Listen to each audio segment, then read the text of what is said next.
aku juga udah nyuruh temen aku yang deket daerah sana buat bantuin nyamperin, tapi karena macet juga susah. Terus habis itu akhirnya pakai taksi atau apa aku nggak tahu.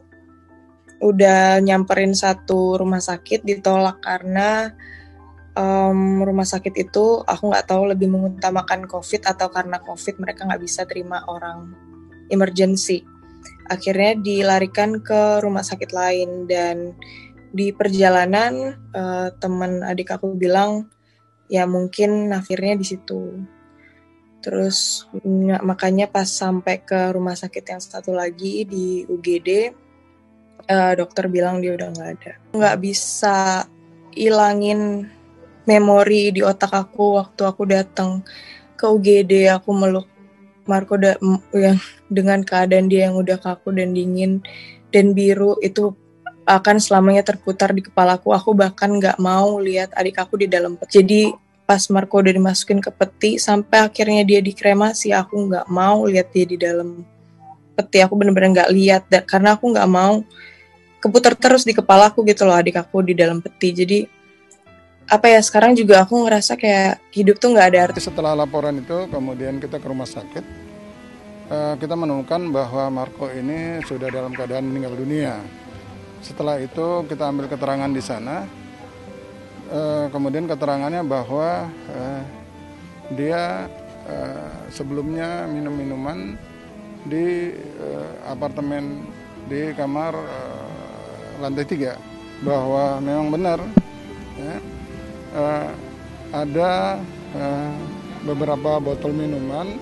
Kemudian keterangan dari saksi yang bersama-sama sama korban, inisial A, pada hari Jumat jam 20 telepon korban, kemudian suruh datang ke apartemen. Nah, setelah itu korban sama 2 orang temannya perempuan, yaitu inisial A, berikut E, minum minuman keras. Yang minta Marco untuk dikremasi. Sebenarnya aku sama Marco tuh sering banget ngomongin soal kematian, terus ngomongin soal surga, neraka, atau dimensi lain, segala macam. Kita tuh seneng banget bahas-bahas soal itu, dan dia sempat mention dia emang pengen dikremasi kalau dia meninggal nanti. Aku pun begitu. Iya, nanti aku juga dia yang kayak gitu-gitu, ngomong iseng-iseng aja. Dan ya itu requestnya dia juga sih. Aku mau kremasi Marco supaya at least sisa bagian tubuhnya dia ada di dekat aku, dan aku mau bawa ke Jakarta, aku mau taruh di kamarnya dia. Nanti pun kalau misalnya rumah aku udah jadi di Sentul, aku akan bawa dia ke Sentul juga. Jadi aku akan bawa Marco kemanapun aku pergi. Sampai akhirnya dia dikremasi, aku nggak mau lihat dia di dalam peti. Aku bener-bener nggak lihat, karena aku nggak mau keputar terus di kepala aku gitu loh adik aku di dalam peti. Kayak semua ini tuh rasanya nggak ada artinya lagi gitu loh. Lo mau ambil rumah gue, kayak lo mau ambil mobil gue, ambil aja, karena kayak mau ngejalanin hidup tuh untuk move on tuh susah banget. Jadi apa ya, kayak nothing matters anymore. Aku lebih mirip. Galau, nggak ada yang galau, alhamdulillah semuanya baik-baik aja. Doain biar saya sehat. Nggak ada yang nangis, tidak ada yang bersedih. Orang tua saya baik-baik aja, saya baik-baik aja, semua baik-baik aja. Tapi manusia balik lagi ya, cuma bisa berencana, semuanya balik lagi, semuanya Allah yang nentuin. Rezeki, mau, jodoh, semuanya kan udah catatannya di atas. Saya kan cuma bisa berusaha, merencanakan. Ya memang belum jodoh, mau dibilang apa. Dan ini memang murni hasil keputusan saya sendiri, tidak ada campur tangan siapapun, baik orang tua saya maupun siapapun itu, tidak ada yang bersangkutan selain saya, dan tidak ada campur tangan siapapun. Ini murni keputusan saya pribadi. Insya Allah ini sudah yang terbaik yang Allah kasih buat saya. Insya Allah ini sudah yang terbaik yang Allah kasih buat saya. Kan dari kemarin juga udah hati-hati. Ini namanya sudah jalan, jadi harus dijalanin. Memang udah jalannya ya harus diikutin. Emang gak jadi ya sudah, mungkin di depannya nanti insya Allah dikasih yang lebih baik. Emang gak jadi ya sudah, mungkin di depannya nanti insya Allah dikasih yang lebih baik. Lamaran itu di tanggal 14 Februari. Lamaran. Kalau nikahnya Mas? Nikahnya di tanggal 20 Februari. Semalam Ayu datang sama keluarga siapa aja Mas? Sama ayah dan ibu. Kondisi gimana? Ayah ibu nangis nggak Mas pas ngomong batal gitu? sedih ya. Nangis sih enggak, cuman memang mereka sedih dan kelihatannya mereka sudah yakin. Kita kan punya kontrak ya sama semua vendor, kita juga punya kontrak dengan IT dan sebagainya. Kita mengikuti kontrak.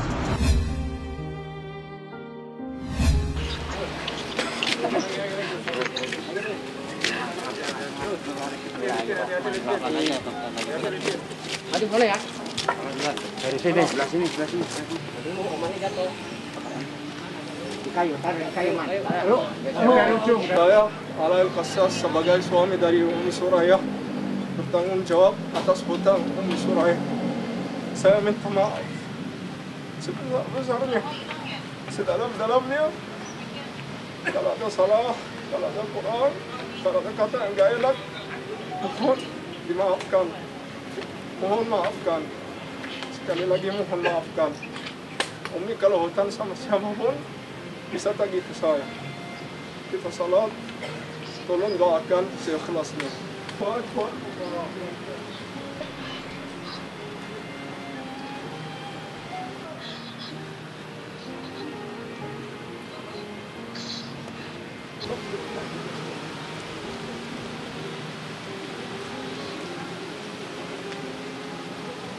Assalamualaikum warahmatullah. Assalamualaikum warahmatullah.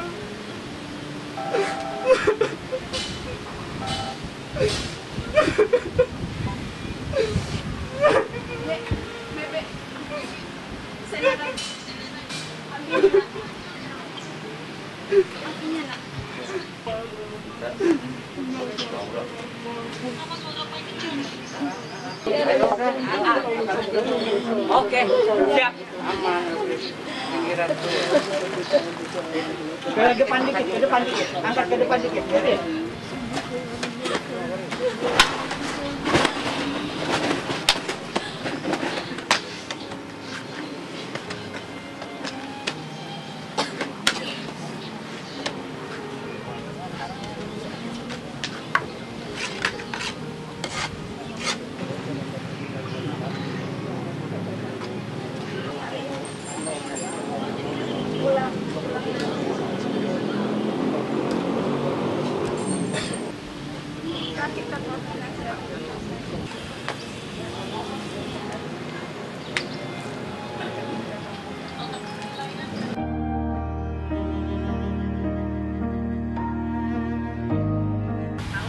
Tanggal 18 itu sempat masuk 18 Januari ya, sempat masuk ICU. Terus tanggal 19 dikatakan membutuhkan donor plasma darah ya, itu dengan golongan darah B, resusnya positif, B plus begitu. Kemudian kita coba, bahkan kita udah coba juga ke PMI Pusat, PMI Tangerang, bahkan beberapa artis juga sudah membantu untuk posting ya, seperti Raffi Ahmad, Vicky Prasetyo, Kalina, dan bahkan Melly Goeslaw juga sempat posting. Nah, sempat sih dapat donor plasma. Kemarin itu pada hari Kamis Jumat itu sudah membaik, Kamis Jumat Sabtu ya, tapi kemudian Senin dini hari drop dan itu dibutuhkan ventilator sebetulnya, tapi belum sempat dan ternyata Mbak sudah nggak ada. Begitu dengar kabar beliau pun saya langsung sholat asar dan itu nggak tahan sekali air mata saya karena kedekatan saya sama beliau, walaupun di akhir-akhir ini kita jarang banget ketemu. Terakhir ketemu waktu mungkin beberapa bulan yang lalu saya ada di salah satu mall dan dia sama anaknya, dan di situ saya ketemu gitu. Udah lama terus kita lost kontak karena ayah juga tinggal di Mesir kan gitu. Kalau ya pastinya Pak. Nyesek banget ya gitu, dan tadi sholat asar saya langsung benar-benar doa ke Allah, minta gitu bahwa Allah mudahkan jalan dia, dan saya yakin sekali karena dia tuh orangnya baik banget. Dia tuh orangnya selalu mensupport apapun gitu. Dan dengan segala ujian-ujian saya dan ujian-ujian dia tuh paham banget gitu. Dan kita udah pernah ngobrol, bercerita bahwa kita ada di satu titik yang sangat-sangat lelah, bosan banget gitu, dan benar-benar pengen hijrah banget gitu. Dan itu yang mungkin obrolan-obrolan tentang agama dan bercanda-bercanda di masa lalu gitu ya, itu yang membuat mungkin kangen ya. Ayah yang saya tahu itu, Ayah itu memang orangnya semangat sekali. Dia semangat dan gak pernah nunjukin kesedihan sama orang lain. Sahabat yang selalu apa ya, selalu bisa bikin kita tersemangati dengan adanya dia gitu. Yang Masya Allah, saya gak pernah lihat Ayah sedih. Saya gak pernah lihat Ayah terpuruk dalam ujian apapun gitu ya. Dan bahkan yang saya ingat, nasihat dia ke saya, jangan pernah raguin bahwa ketika kita meninggalkan sesuatu karena Allah akan ganti dengan lebih baik gitu. Itu yang sampai sekarang saya selalu ingat, dan saya dari tadi itu flashback kenangan saya sama Ayah. Masya Allah gitu, Ayah membuktikan sekali ketika dia berhijrah dengan total, dan Masya Allah sampai Allah memilihkan jalan kematian yang sangat indah menurut saya ya. Orang sakit dalam meninggal itu kan dosanya digugurkan, apalagi dengan COVID, dengan virus, berarti Insya Allah syahid gitu, kayak Masya Allah. Dan saya baru ngeh nama Instagram dia itu kan Syahid Jannah ya, syahid Insya Allah ya dengan COVID-nya, Jannah Insya Allah surganya. Sampai ya Allah Ayah, Allah sayang banget sama Ayah. Masya Allah ya, dia orang yang peduli, orang yang peduli, orang perhatian, orang yang semangat gitu, humble, ramah, rame gitu kan. Pokoknya kalau ketemu Ayah ngobrol berdua tuh udah kayak ngomong sepasar gitu, karena rame banget orangnya tuh, seru gitu. Dan alhamdulillah nggak pernah mau gibahin orang, nggak pernah mau jelekin orang gitu. Dia fokus aja sama tujuannya. Kalau ngomongin travel ya travel, ngomongin hijrah ya hijrah, ngomongin Islam ya Islam. Jadi kayak orang yang tulus, Masya Allah. Ayah ya, saya tahu kamu gak akan lihat ini, cuma saya tahu Allah akan menyampaikan ini. Selamat jalan, selamat menempuh kehidupan yang selanjutnya, yang insya Allah surga sudah menanti buat Ayah. Insya Allah Allah lapangkan kuburnya Ayah, Allah kasih banyak keutamaan buat Ayah di alam kubur maupun di alam barzah, sampai nanti perjalanan Ayah di surga. Mudah-mudahan kita gak cuma berteman dan bertemu di dunia, tapi mudah-mudahan di surga nanti Allah pertemukan kita. Karena semuanya kita akan pulang dan Ayah duluan, dan semoga kita bertemu lagi nanti insya Allah. Kami dari keluarga dan juga dari sahabat-sahabat memohon maaf jika ada kesalahan ya selama hidupnya almarhumah. Tentu saja kita berharap ya Mbak Ayah bisa husnul khotimah, ya kan? Ya, itu saja. Mbak Ayah memang ada asma. Memang asma. Ya memang kan ada asma ya, ada penyakit bawaan. Sebetulnya Ayah nggak pernah cerita sebetulnya, dan dia kan juga tidak terlihat seperti orang yang punya asma ya. Gitu.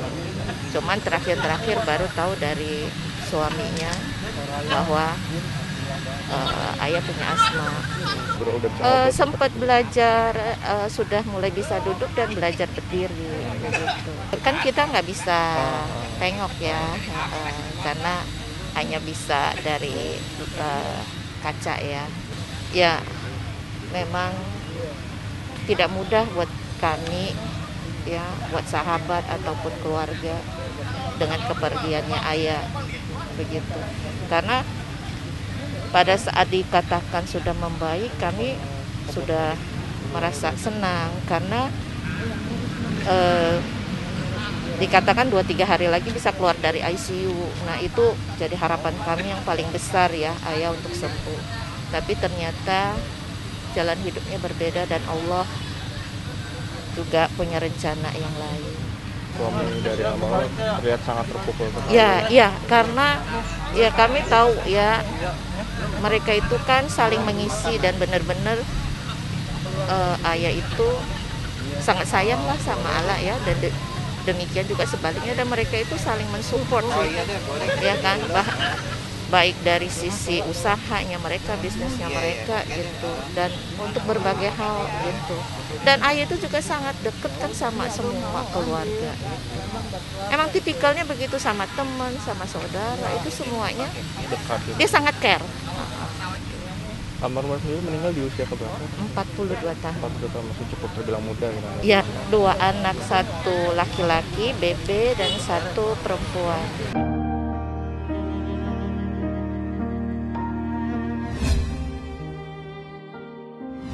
Perkara Rachel Fenia Renald binti Heru Purwanto setelah terdaftar di Kepanitiaan Pengadilan Agama Jakarta Selatan, yaitu pada tanggal 20 Januari 2021. Hal itu tertanggal suratnya tanggal 13 Januari 2021, tetapi terdaftarnya di Kepanitiaan Pengadilan Agama Jakarta Selatan tanggal 20 Januari 2021 dengan nomor perkara yaitu nomor 381 PDTG 2021 PAJS.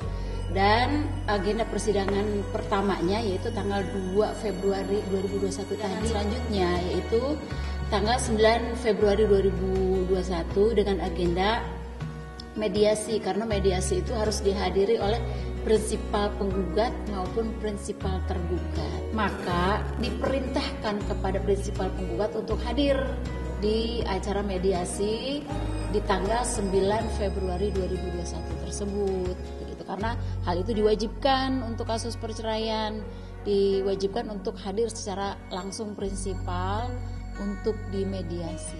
Alasan karena ini sidang tertutup untuk umum ya, jadi saya tidak bisa bilang apa-apa, tinggal ikutin aja alurnya, nanti seperti apa hasilnya tinggal lihat aja di pengadilan. Segala kemungkinan pasti ada, makanya kan saya pesan doakan semuanya, semoga yang terbaik buat Bu Rahel dan Pak Niko. Iya, maksudnya apa? Di sini tinggal siapa? Nggak ada siapa. Nggak ada siapa. Emang udah beda? Udah lama dari bulan. Ini jadi bulan. Iya, jadi bulan November lalu. Oh, mereka. Oh, tapi Udah pindah kok. pindah mana? Orang tahu. Kurang tahu ya. Tapi alamatnya masih ini udah di Belum, masih rumah. masih tetap rumah mereka. Cuman udah sekarang doang. Lagi jadi gudang sekarang. Oh. Dijual nggak rumahnya? Oh enggak. Berapa pindah mas? Berapa mbak?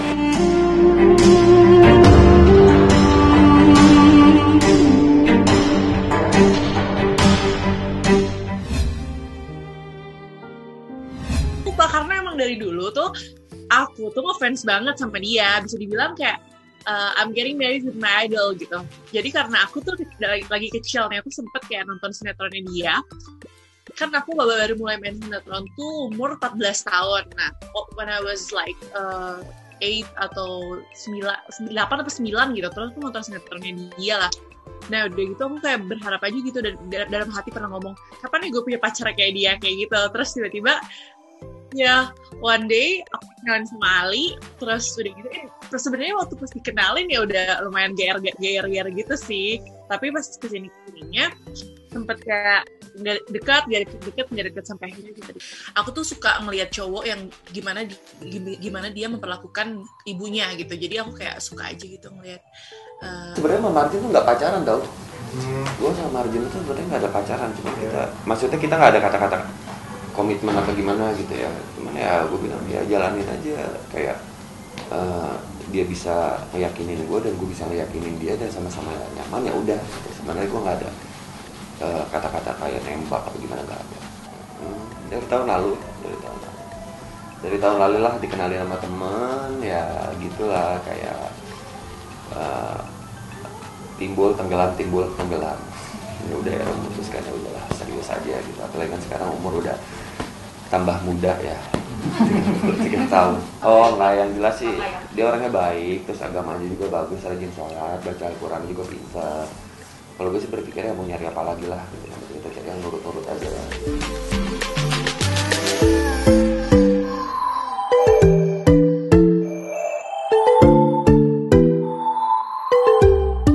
Udah 95% lah ya. Kita tinggal, karena kan udah tinggal ngitung beberapa hari lagi, ibaratkan minggu depan gitu, kita tinggal minggu depan.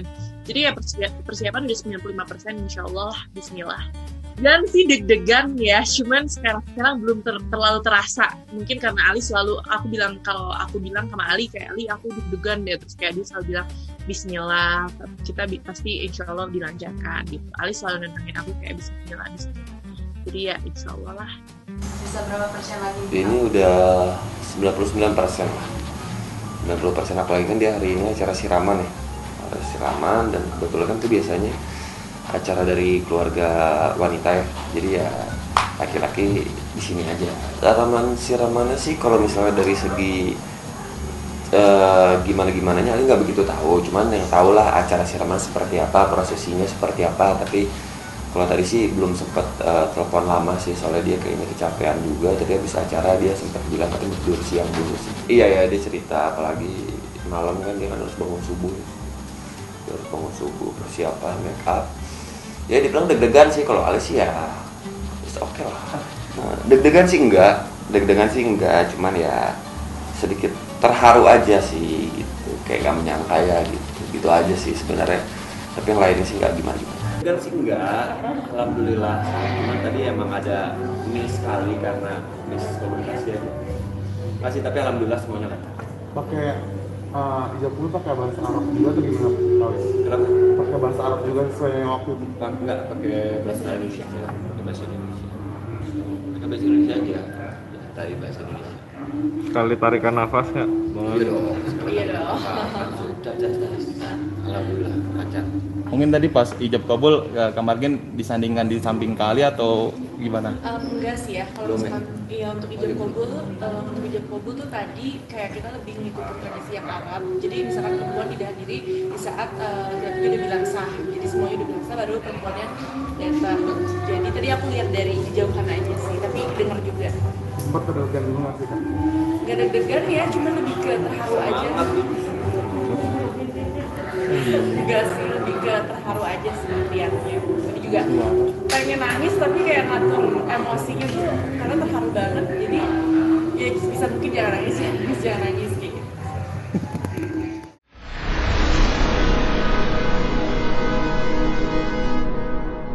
Jadi jangan lupa untuk subscribe Cumi Cumi. Ditekan ya tombol lonceng merahnya.